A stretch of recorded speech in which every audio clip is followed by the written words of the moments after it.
welcome to Let's Be Love.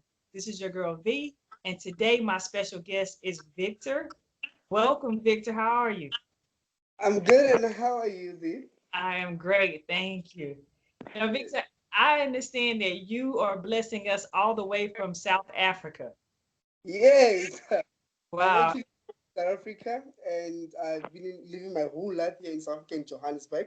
When I say the word love, what's the first thing that comes to mind? Love, like it means like loving yourself brutally, like you should love yourself abundantly and just take care of the next person next to you. Right. Definitely. It definitely starts with loving yourself first. I like that. Yeah. Now, Victor, when did you become aware of your own sexuality? Because I definitely want to talk to you about what life is like for you growing up and exploring your own sexuality in Africa. So, at what point in life did you start to become aware of your own sexuality? In my case, I didn't have to come out. I was very girly when I was growing up. Like even at home, they could see that I'm a woman, not really a woman, but they can see the like there's something about this child, Mhm. and they let me be. So growing up, like there was a lot of things like getting bullied that you gay, and we have those words like in here in Africa that they will call you stabana. It means like it's they call you like homophobic. Mhm. So yeah, and then going to high school, in primary I was okay, I was fine, but still getting bullied. But in going to high school, I told myself I will be straight. I'll try to act straight, try to be a man. And actually this is a funny one. And I was straight in grade 8, and then going grade 9, and then but when I was about to finish high school, and my femininity comes out, and I was Mhm. like, okay, this is who I am, and I'm about to finish school. I'm going to a college, so I should be who I am. So Right. yeah, and I started to experiencing myself the way I wanted to be, and I started being around girls like more to boys. So you tried to not be feminine. You tried to fight it for as long as you could. Yes. Yeah. So until to the point where like I was like, this is my life. I cannot hide anymore. And at home as well, like be myself and be like who I am, and Mhm. not try to hide it or please anyone outside, but they accept me the way I am. Right. That's Yeah. wonderful. Now, at what point did that happen? At what point did you begin to be comfortable just being who you are? Around what age were you? I was like 18 years when I finished high school, Mhm. and I became more feminine. I became more gaily. I became more, and I started exploring, and then I started dating as well. At Mhm. 18, I met my first boyfriend at 18, and yeah, it has been a roller coaster, but it was a nice journey, and I'm living my own life. Wonderful. Now, how has your family reacted? Yeah, my family has been saying a lot of things. Even my extended family, they've been saying that you put a makeup on, you put weaves on. Right. Like it's just it's getting to that point where like they are like, you're going to extreme, be extreme, and but they are okay with it. They just like, okay, do you, boo, do you? Right. Like that.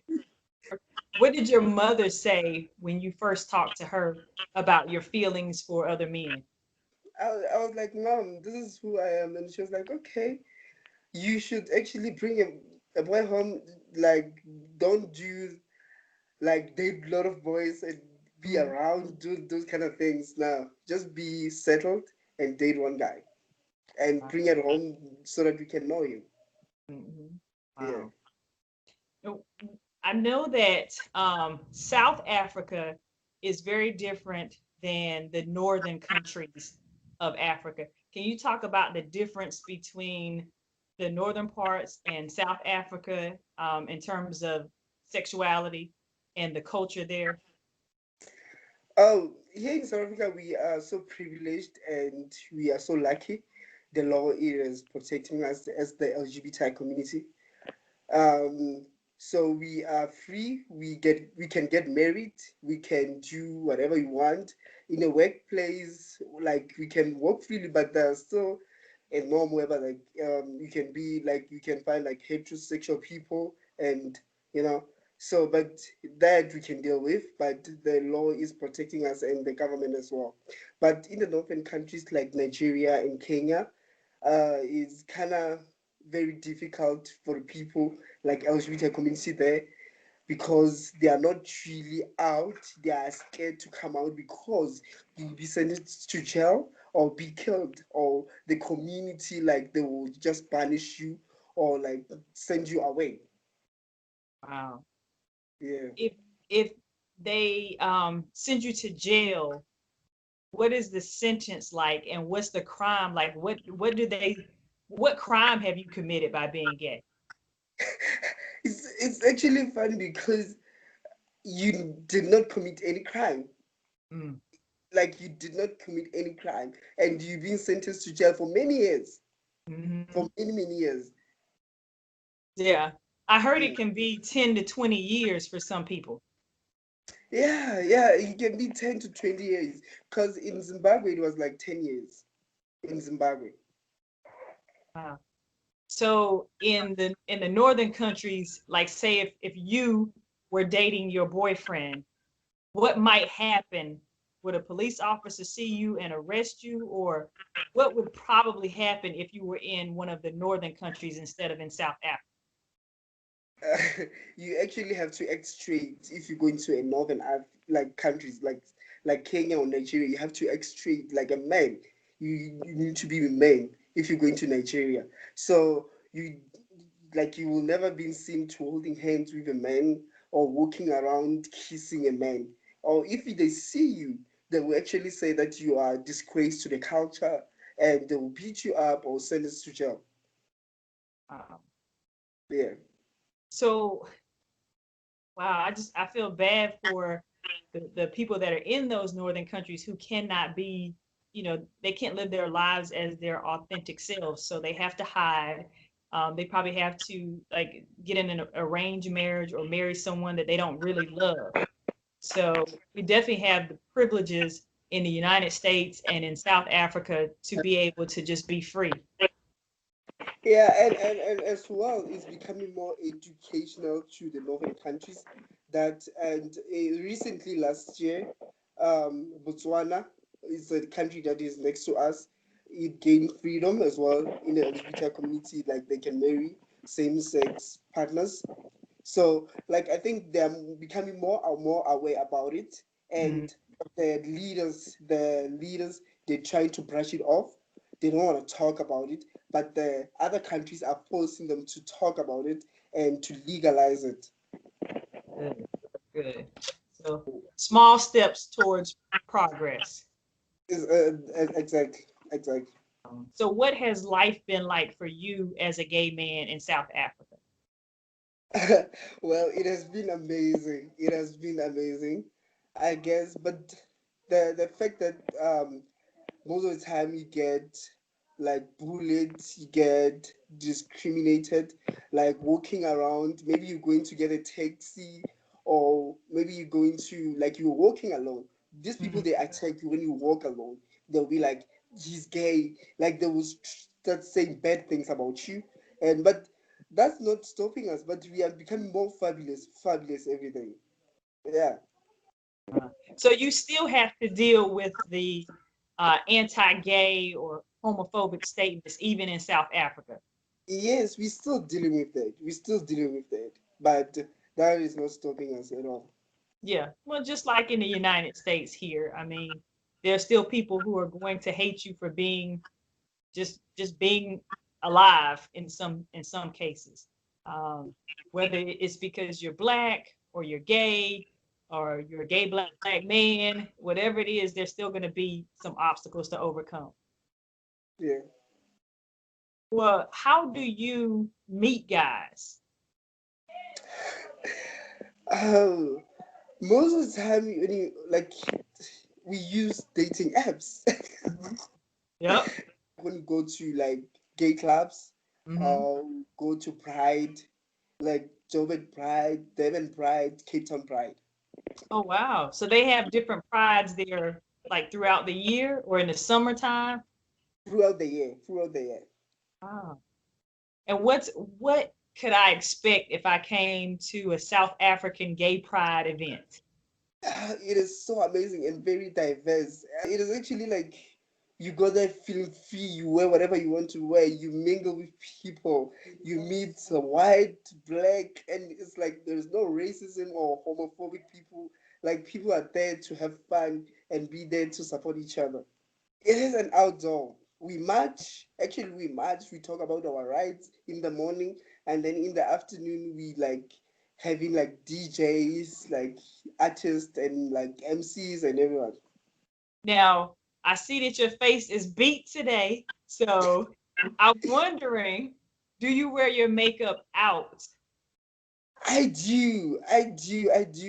Most of the time when I go to like events, not most of the time, not most of every day or everyday life. No, when I go out like events or functions and everything, or Mm. I'm going to do for a gig.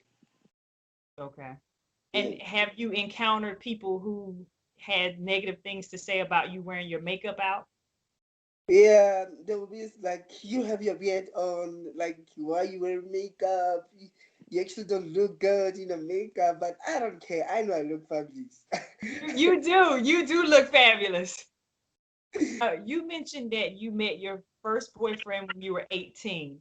Yes. Um, what has been some of your dating challenges? Like, what do you think is the hardest part about dating in general?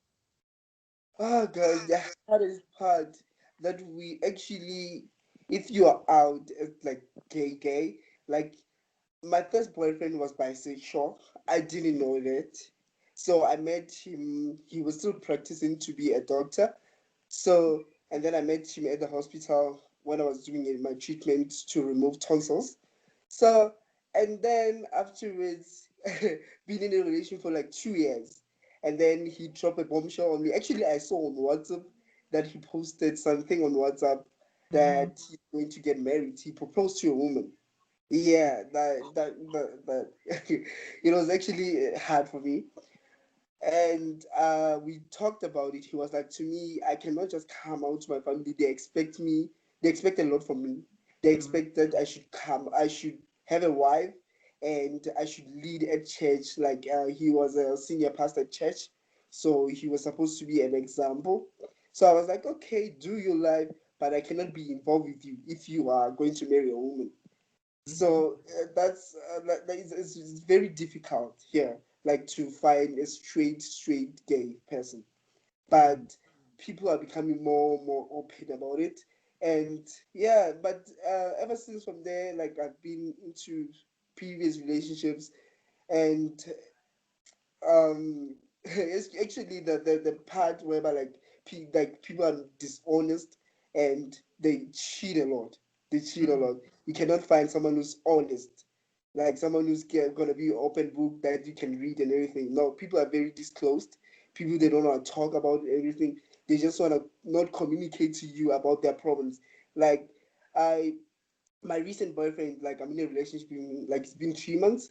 So I was like, "She, if you're gonna get into a relationship, we need to talk about things. If you are unhappy with me or you are unhappy with us in the bedroom or wherever, come, let's talk about it. Let's talk about it. We are adults after all. So yeah, and we okay, we fine now. We Mm. fine.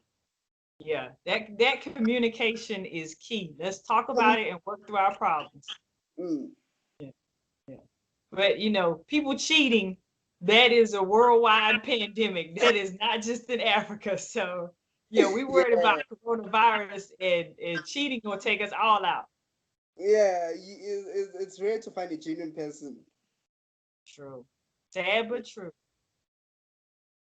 Now, what do you desire for your future? Do you see marriage and kids in your future? Oh gosh. I do see marriage. I do see getting married, walking down the aisle, crying, those kind of times. So yeah, I see myself getting married and having kids. Mhm. But it's very difficult here to get kids. But I'm willing to work very hard. I'm willing to save some money to do an IVF. We do have an IVF here, so we're gonna take out like my partner's sperms and mine sperms as well, and then get a baby. So yeah, Wow. Yeah, I like that. How many kids would you like to have? I want two, only two, boy and a girl. Yeah. Yeah. Two is enough because kids are expensive. So, These are very expensive. yeah. Wow. And if you do, in vitro, you may get a boy and a girl at the same time. Yeah, maybe twins. Who Yeah. knows? Yeah. High fertility rates there. So it's possible. It is. Wow. Well, Victor, what would you say to society about the way they address same-sex relationships, particularly with the northern countries in Africa? If you could say something to the government or to the people about how they view same-sex relationships in Africa, what would you say? I would just say thus short. I'll be like, the world is waiting to see us, and it's high time that they should accept us. They should accept there is gay people, there are lesbian people, there are bisexual people, there are lesbian people as well here in Northern Africa, and the government should accept them the way they are. They should actually embrace them and encourage them to come out and live their own life. Well, Victor, I want to thank you for your time today, for just sharing your story. I applaud you for being so brave to come out and just speak and share your story. Thank you so much for the interview, and I really appreciate it. And together with you here in Africa, and it's amazing that we get this kind of platform in the US. Well, Yeah, thank you so much, Victor, and good luck on your future endeavors and the little boy and the little girl that will be in your future. yeah. Thank you so much. Good luck with the future as well. Thing. I always say to people, just I want people to really perpetuate love. And I always say, let's be the love that you want to see in this world. That I Mm, say it at the close of every video because it is so important that people just resonate love. Be the kind of love that you want to see in this world and love each other.